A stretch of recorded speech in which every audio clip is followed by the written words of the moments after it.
What I have learned from the people who have poverty in their worldly things, who have very little, don't even have the things they need, nor the things they deserve.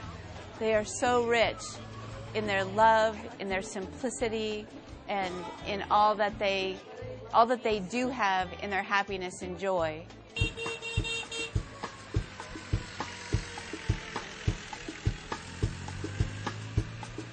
Just looking to care, to spread the love around, to offer an opportunity for people who might not otherwise get to feel equal or important to feel that way, to let them know that we care.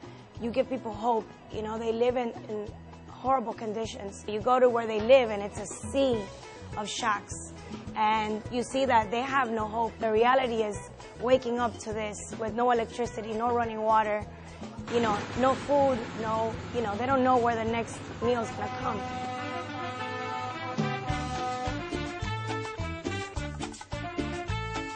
The mission is a whole year work. You know, we are only here 5 days, but to prepare the mission takes many months. Not only recruiting people, confirming people, it's also gathering donations and sending donations from America to Peru.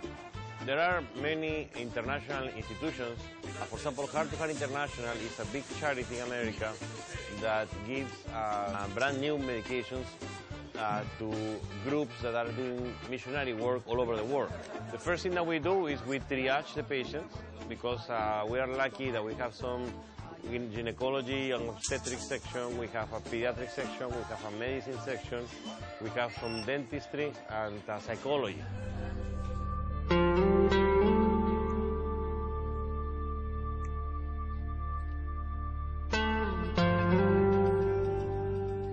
We choose Pamplona because we are trying to find an area that we think that we are very useful. That's why we look for a very, very poor area. The first impression is almost overwhelming. The amount of people lined up in the streets and the amount of people that are here and how much care there is to give. And then when the whole team comes together and everyone that's here and everyone has their place, it's like a beautifully orchestrated team and it just works out great. People here are so compassionate and they're so loving and they're so grateful for what we'd come. And I don't feel like I bring much to the table, but to them it's just like they're so appreciative and it's so loving and caring, and it's a wonderful feeling that you get. This morning in particular, I had a girl named Lisette that last year she was depressed, and they said, "Ingrid, can you talk to her?" Because I'm a high school teacher, so she had actually taken rat poison to try to kill herself. And as a result, she ended up, she couldn't walk, she couldn't see, she couldn't talk. And as I walked in, I saw her and I was so amazed to see her. And you always wonder whatever happens to them, you know?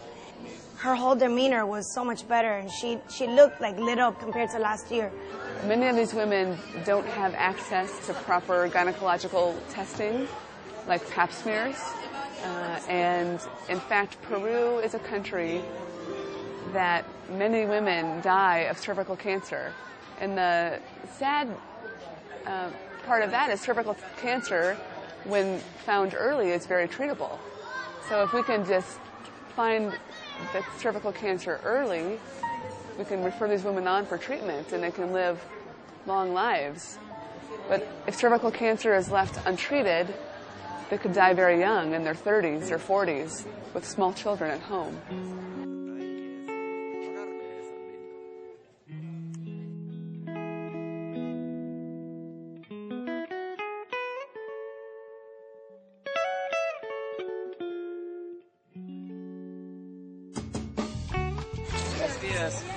You can write prescriptions and check bones, do whatever your specialty is, but at the end of the day, compassion is the best medicine.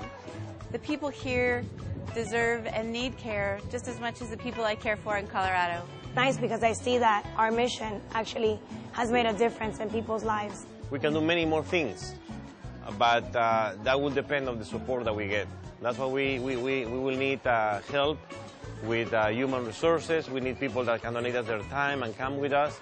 But I understand also that some people cannot do that, but maybe they can support us with medication, they can support us with funds. But there are many ways that they can support the medical mission. Maybe you will have much more fulfillment if you come and you experience how much these people can love you, can appreciate what you do, even if what you're doing is something maybe very small for our standards in America.